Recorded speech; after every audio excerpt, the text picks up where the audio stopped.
You have the Eagles at 5-0. You've got the Giants, as we already discussed today, 4-1.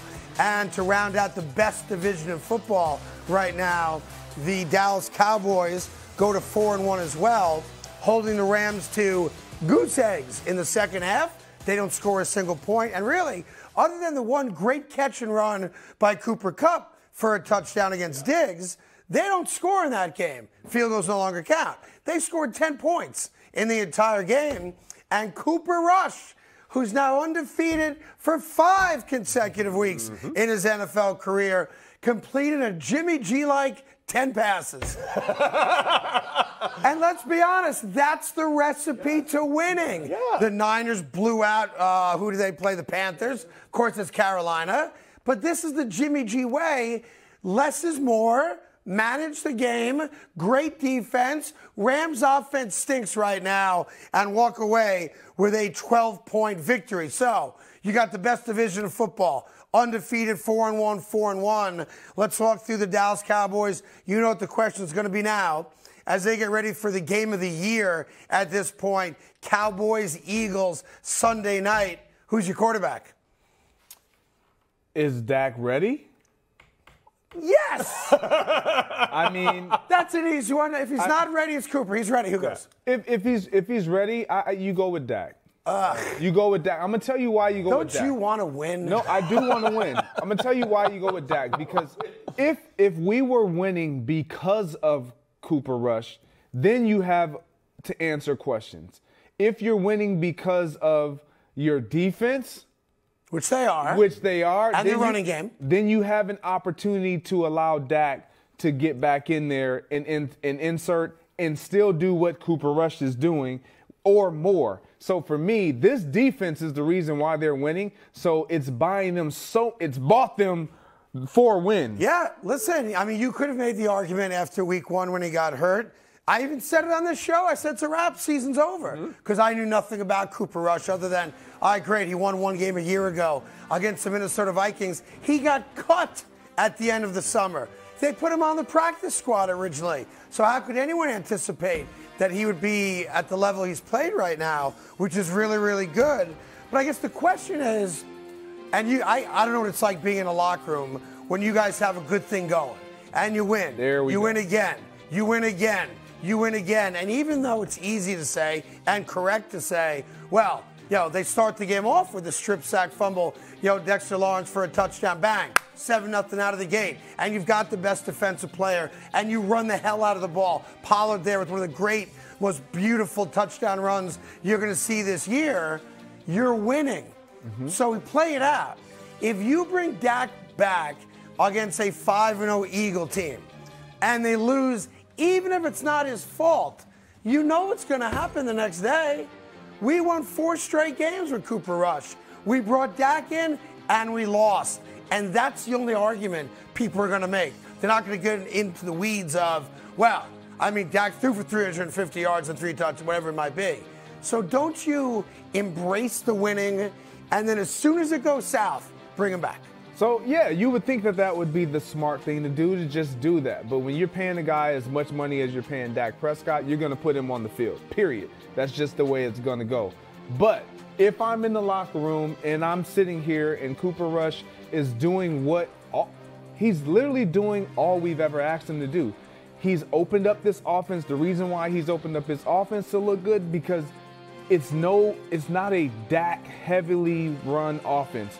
If Dak Prescott is under center, they're throwing far more than what they probably even need to. They're not relying on their running game. They're not giving their defense more time on the sideline by sustaining drives and keeping them fresh.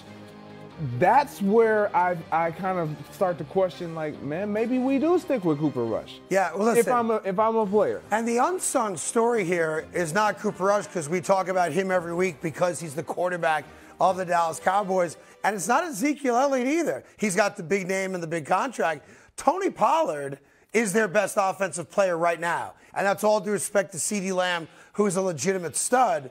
Pollard, this run, when he cuts here at the 20 or right before the 20, I can't figure out why he did it. But because he did it, he goes the distance. Watch this cut right here coming up. He cuts to the left for right there. like that. Most guys don't do that. He said he cut to the left. You're not a ball player. Huh? He cut to the left. He clearly cut to the left. He's running. There's no one near him. I'm going to run to the left. No, because how does he know to do that? He's getting close to the sideline. So yeah, you cut back, and now you have all the field. You're going against the ground. No, There's no one there. He's good. I'm going to go to the left. Yeah. I saw that. I couldn't figure that out. I don't know why he did it. He scored a touchdown. I don't know what he was thinking. So we're on the same page. Yeah. He must have eyes in the back of his head. Yeah, we're on the same page. Show it again. There's no reason to cut left. He cuts left. Absolutely no reason. Show one more time. Could it be that there was no one there? No, listen. He's running. Nobody's within 3 yards of him. There's a guy coming in from behind. He can't possibly see the guy. Stop. You know, it's not Jalen Ramsey. He's out of the play. Stop. And then he cuts to the left. There's a huge window to the left. There's literally nothing there. Why would he cut left?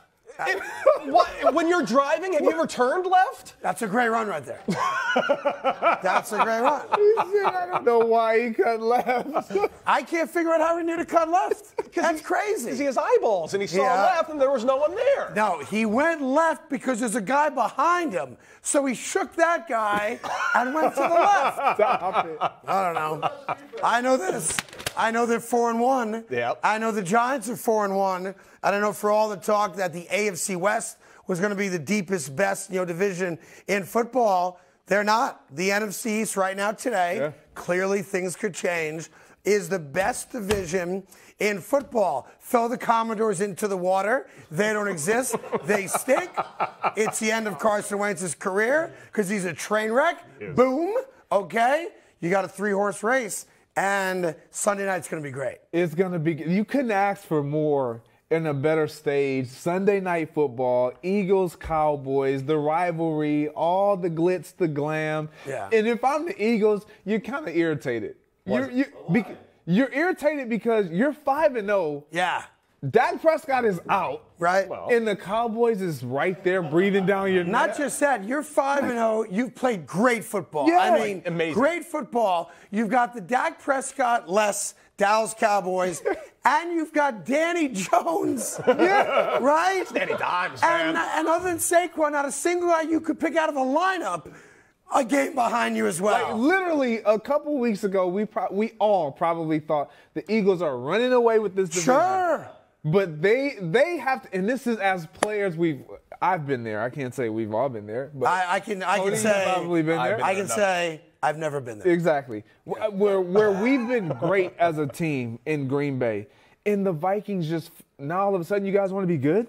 Like what? It's annoying because you want to create that separation. Like you should have a 2-game lead, a 3-game lead. But you don't. And it's like, okay, now we got to do it Sunday night. This is all you can ask for. 2 of the best teams in the NFC right now. Well, listen, that Dallas Cowboy defense was so good. No joke, they shut out the Rams. The Rams just don't look right. They're broken right now. And Sean McVay acknowledged that after the game. Yeah, I don't understand that offense because they lost OBJ, although every time I see Cam Akers, I think Odell's playing because he stole his number. Maybe it's time to give the number back and bring Odell back.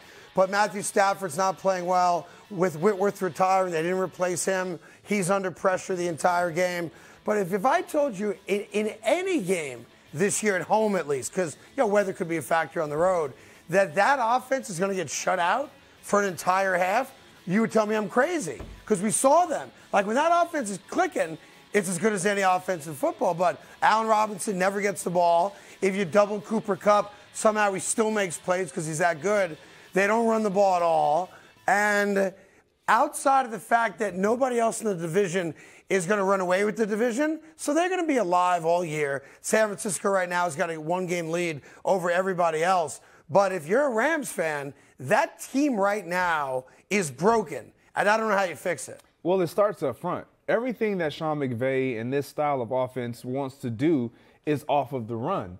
It's run action. Well, they can't even establish a run. They can't even drop back and not keep Matthew Stafford clean. So nothing looks the same. And that's what we were accustomed to seeing. Everything that they do, it looks the same. It's mirrored off of another play. They can't even get that started. Allen Robinson might as not even suit up. Right. Matthew Stafford doesn't even. I don't know what's going on. I don't know anything about the situation, but Matthew Stafford doesn't even look his way, which is, it's mind-blowing. There has to be something that is going on in practice that Allen Robinson is either not doing or Matthew Stafford doesn't like. That he doesn't trust them. That he does not trust on Sunday because he does not even look his way. He's not even an option. It's either Higbee or it's Cooper. Like that is it. And young 18, I can't even think of his name right now. But for me, this offense is just out of whack. They can't establish a run. They can't even drop back and keep Matthew Stafford clean. No, he's on his ass a lot. A lot. They're, in my opinion, this team is in trouble. Regardless of how that division looks, you say they'll be in it. They may not be. I mean, I don't think they're only in it because San Francisco's 3-2, but Arizona's 2-3. Obviously, they lost, as we talked about earlier. Seattle's got Geno Smith as their quarterback, so that's a nowhere trip. Even though they scored a bunch of points yesterday, and then the Taysom Hill show took over. But the Rams, it's almost like you can't believe it when you watch them and they perform like that. Because we've seen them at such a high level that it doesn't make sense. Unless you want to tell me that Matthew Stafford's done, he won his Super Bowl, and he's done. Is he washed? It looks like Cooper Kupp, I don't even know if we have the video of it, makes a great one-handed catch, right? In scoring the touchdowns, like a 70-yard touchdown. Outside of that play, their offense was nothing. And I know the Cowboy defense is very, very good, so I don't want to discount that. Mm-hmm. That's why the Rams' offense was so bad. But, boy, I'll say this. If the Cowboys' defense is that good, then the Cowboys are going to win the division. Mm-hmm. Because I still think the Giants are doing it with smoke and mirrors. I credit them. 4-1 is 4-1. The Packers look broken, too.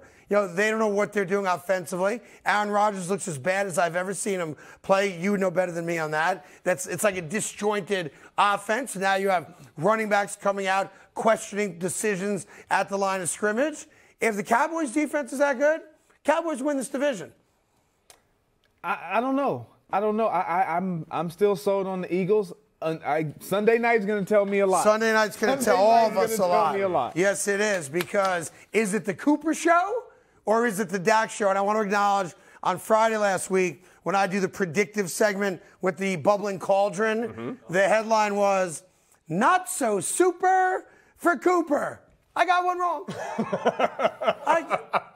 To be fair, though, I kind of got it right. Oh, no, you didn't. He only completed 10 passes. Oh, stop it. Hold he won. Hold on a second. 5-0. Hold on a second. If I said to you on Friday that I define not so super for Cooper as he only completes 10 passes, you would have given me a W on that. No? Wait. Anybody? Wait. Anybody? I'm thinking about that segment. Didn't you also say that the Packers would roll over the Giants? That one I got wrong. Yes.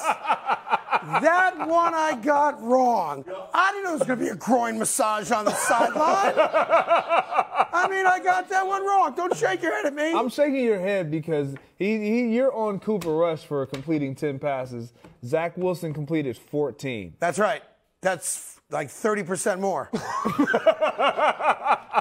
Okay, it's 40% more. Who's counting, you bunch of idiots anyway?